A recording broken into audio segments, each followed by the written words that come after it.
Do you ever wonder what it would be like if your asshole and your mouth swapped places? What? Well, look no further because there's a movie about that exact thing. Yeah, it's called Skins. Unsurprisingly, I had a bunch of people ask me to make a video on this movie, and it's pretty clear to me why, because it's kind of weird. I think it's probably the weirdest movie of 2020. If I had to put a label on it, yeah, that would be it. This movie is so weird. It rivals Border. Remember the movie Border that I reviewed about the troll woman? This one's weirder than that. This is definitely one of the strangest movies I've ever seen. Skins is a Spanish film. The director and writer is Eduardo Casanova. He's the brains behind such projects such as Eat My Shit and Bath Time that has this as the promo art. So I'm sure that I am in for a treat with Skins. With the tiny bit that I knew about this movie, I knew that I had to record my reaction to it. So I sat my wife down and we both watched this together. And yeah, our reactions are probably exactly what you'd expect. They plop a bunch of not normal people together in a movie, and then they try and teach the viewer a lesson, you know? Don't judge people just because they look weird. I mean, I don't remember ever seeing a girl with an asshole for a mouth, and I don't think that's possible, but yeah, I'll keep that in mind. It's a dark comedy drama, and I think it takes itself a little bit too seriously, especially when there's people that look like this in the movie. They're trying to convey a serious message here. You know how someone is a lot more than just what they appear to be. But yeah, they decided to do it in a very strange and unorthodox way that I haven't seen before. I wouldn't say this movie is bad per se. It has great cinematography. It's a very stylish movie. You know Dolores Umbridge from Harry Potter? Remember her office? How it was like super pink and there were kittens everywhere? Well, that's this entire movie. There's pinks and purples everywhere. It's a very stylish movie. It's kind of in the same vein as like a Wes Anderson film, if a psychopath was directing a Wes Anderson film. And there's great acting all around. I do think the shock factors and the dark comedy kind of diminish the overall message of the film, but there's definitely worse examples out there. This is one of those branching path movies where they don't have one protagonist, they have like 7, and they all have their own journeys, and sometimes their paths will intertwine. The movie starts by introducing us to a middle-aged man in a brothel, and not just any brothel. If there's a certain type of person you want to have sex with, well, this brothel can accommodate you. That means exactly what you think it means. Deformed people, children, whatever you want. And this guy is clearly ashamed of himself. He answers the phone to find out that his wife just gave birth, and he's in a brothel trying to pick out a child to have sex with. Yeah, that's how this movie is beginning. Very interesting. You can tell we're in for a bit of a ride. The procurer is an elderly woman. She tries to justify his disgusting urges by making a sweeping generalization about humanity being horrible. She tells him that some people were simply born to suffer. And there's nothing wrong with that. She clearly lacks empathy. I mean, she must, right, to work in a place like this. And for whatever reason, she's completely nude. Yep, this overweight senior woman is nude. No reason, just for the shock factor. There's a lot of instances in this movie where they just show you something to shock you, whether it be elderly woman boobs, an asshole mouth, boners, you name it. So yeah, this guy's name is Simon, and the woman introduces Simon to an 11-year-old girl. She has skin over her eyes, and her name is Laura. She sings him a song. Afterwards, Simon tries to make himself feel better by bringing her a gift of 2 expensive adhesive pink diamond eyes. Thank God we're not shown what happens next. I guess this is not Cuties Part 2, thank Christ. And then about 10 years pass. The next character we meet is Samantha. She has a butthole for a mouth and a mouth for a butthole. Ah! That's a butthole. And she literally has a pube beard. Why doesn't she shave that? Interesting. I like how her chin is just 2 ass cheeks. Based on this logic, she should have a chin on her ass, but later we find out that she doesn't, so that's weird. The characters in this movie will regularly see references to other characters. In Samantha's case, she's watching TV and she sees a pink teddy bear show that becomes relevant later. She decides to take a chance at being normal, and she goes out to a restaurant without a face covering. The person that works here as a waitress is an overweight woman named Itzier, and she's in a lot of debt. Upon seeing Samantha, she can't help but laugh to herself. I guess the movie is trying to show us that some people find pleasure in watching other people who were dealt a worse hand than us. I guess it just makes us feel better about our own circumstances. Earlier, Samantha posted a picture of herself on Instagram. Why would she ever do this? It's like pretty much asking to be bullied. But she does. And while she's in the restaurant, Instagram takes her picture down because it didn't comply with their guidelines. I guess Instagram thought she posted a picture of her asshole. Then the waitress serves her her soup. The waitress is kind of a bitch. She laughs at Samantha, like, to her face.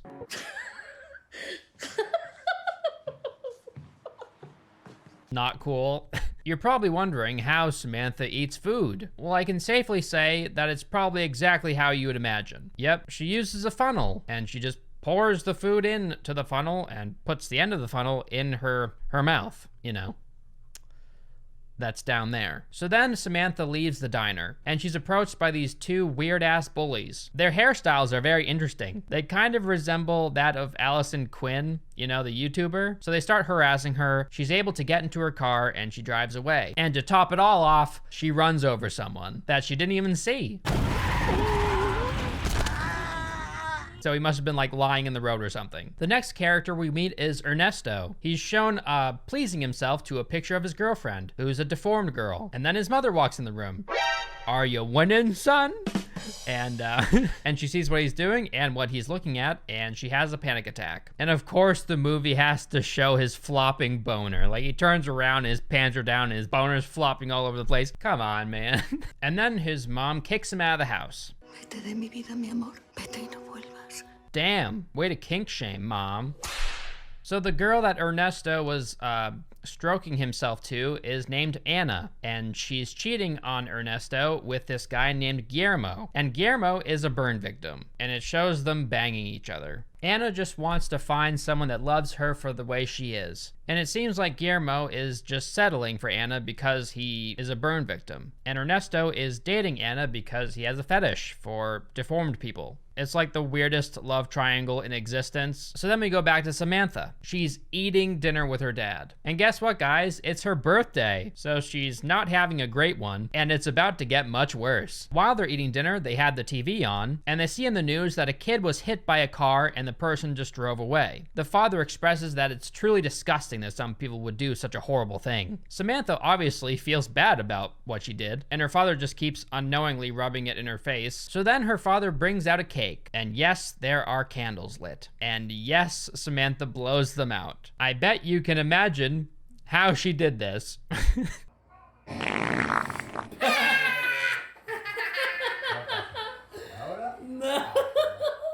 Yeah, she farted with her fucking mouth. Man. And then it's gift time. La hora de los regalos. And guess what he got for her? He got her a fucking unicorn mask, you know, so she can hide her disgusting ass mouth. Are you kidding me? Good job, Dad. I guess he compares his daughter to a unicorn because she's so different from a normal child. It turns out that Samantha doesn't like her gift. Who would have thought? There's an underlying commonality between all the characters in this movie. They're all broken in one way or another, whether it be their appearance or they have mental damage. There's something wrong with pretty much every character. There's another character named Christian. Remember Simon from the beginning of the movie? Yeah, it's his kid. Christian fantasizes about his father who left when he was born. And the only thing he knows about Simon is that he has a mermaid tattoo. His mother took Simon just up and leaving them really, really hard. So over the years, she took this anger out on Christian. So Christian is kind of mentally fucked up from all this. He developed body integrity identity disorder. Basically, he doesn't believe that his legs belong to him and that he was meant to be a mermaid. Maybe because of the picture of the tattoo, he's like, my dad must have been a merman, so these legs aren't mine. I'm supposed to have a flipper. Because of this, he decides to be wheelchair bound and he mutilates his legs with a razor blade. During a session with his therapist, he gets in a heated argument with his mother. His mother pulls him off of the wheelchair. He falls to the ground and then she sees that he's bleeding. She pulls his pants down in front of the therapist, revealing a bunch of scars and wounds. Feeling absolutely humiliated, he pulls his pants up and runs away. He's so desperate to get rid of his legs that he decides to lay down and let a random passing car run over them so he can finally be rid of them. And obviously the person that ran over his legs was Samantha. Christian looks up at Samantha and he smiles. She's obviously shocked, but for the first time in Christian's life, he feels free. And the last time, because he ends up dying from these injuries. There's a girl with dwarfism named Vanessa, and she works as a pink bear for a popular kids television show. Yes, the same show that Samantha was watching earlier. She's no longer passionate about her job because she knows that people just love the bear, they don't love her. And she's very lonely. And it turns out that she's pregnant. And the one thing she wants more than anything is to have a normal baby, to have a life that she could never have. Eventually, she finds out that her baby also will have dwarfism. Heartbroken and not willing to work, she decides to stop playing the character. He tries to force her to work. So he brings her a briefcase full of cash at her place, and he's like, please come back to work. And she's like, no. I'm not doing it. So she throws the cash out the window. Her boss jumps out the window after the cash. And guess who sees him fall to his death? Guillermo, the burn victim. Guillermo picks up the briefcase full of money, and hey, he's rich now. So he has the money to pay for plastic surgery. This doesn't sit well with Anna because she feels like he should just be comfortable in his own skin just the way she is. But everyone's different, and everyone has their own journeys and their own mindsets. So she decides that they're not good together anymore. And she feels like for the first time in her life, she's going to try and love herself and be independent. And Guillermo also goes on a journey of self-love and has the surgery. Later in the movie, Samantha is cornered again by these degenerate bullies, and they rape her. I hate it. I hate scenes like this so much. And you know that they put this scene in there just so they could show her asshole mouth. It has lipstick. They just had to do that. They just had to. They had to. They had to show the little purple lips on her butthole. Yeah, she put purple lipstick on her butthole. I know it's actually her mouth, but it's just weird, okay? I know it kind of goes with the color palette of the movie, right? Everything's purple and pink and whatever, but kind of weird. So what, does she take a mirror and... At least I didn't have a scene of her applying the lipstick. Feeling like she's at the end of her rope and she has no reason to live, she heads to a bridge, and she's about to jump and then passes out. When she wakes up, she sees none other than Ernesto standing there. Ernesto, now single and heartbroken, penniless and homeless, is also at the end of his rope. So they both met each other at the perfect time. Because remember guys, Ernesto has a deformity kink, so he takes a liking to Samantha. We meet Laura again. Remember the girl with the skin over her eyes? Yeah, she's older now, probably in her mid-20s, and she still works at the brothel. Wow, that's a pretty miserable existence. And miraculously, she still has those diamond eyes. Somehow, nobody has stolen them yet.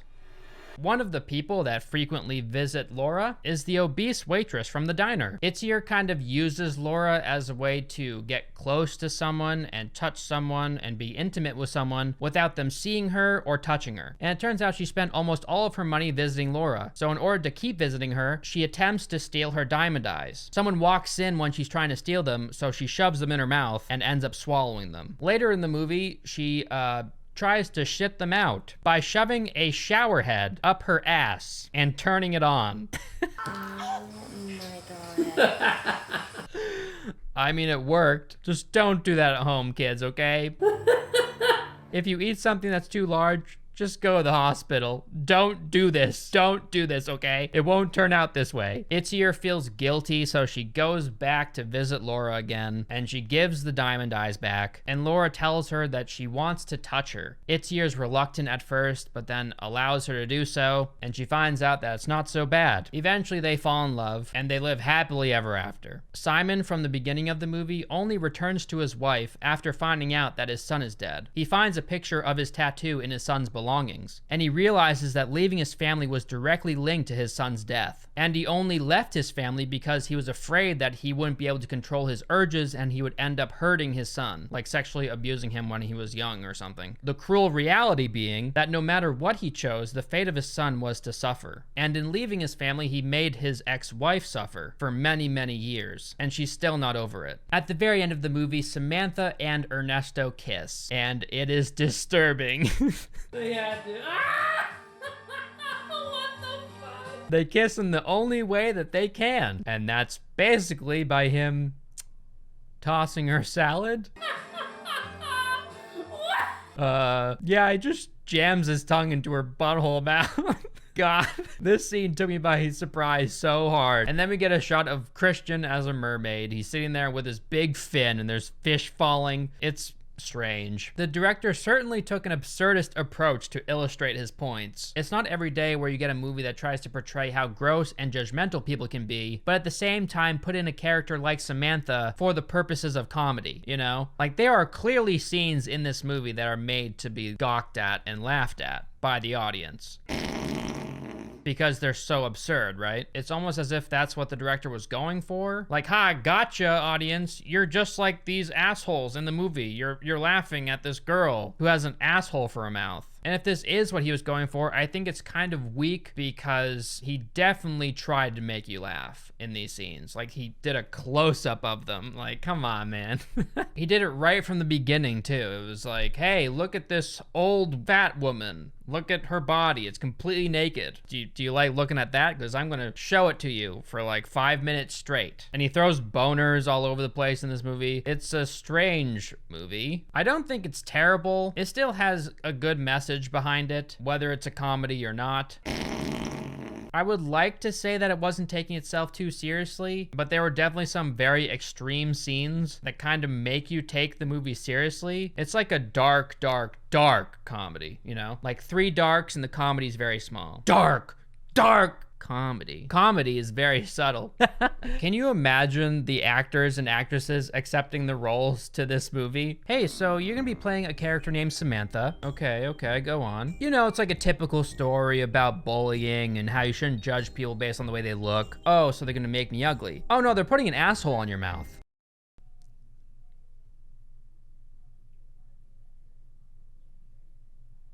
What? So yeah, guys, that's the movie Skins. If you have any other movies you'd like me to review, please put them in the comment section down below. Don't forget to check out my clothing line, alienclothing.com. We have awesome shirts just like this. Hell yeah. We dropped a bunch of new stuff, a bunch of new hats. I think you will like it a lot, so go over there and check out what we have, and I'll see you guys in the next one. Goodbye. Well, what did you think of it? It was, too much for me.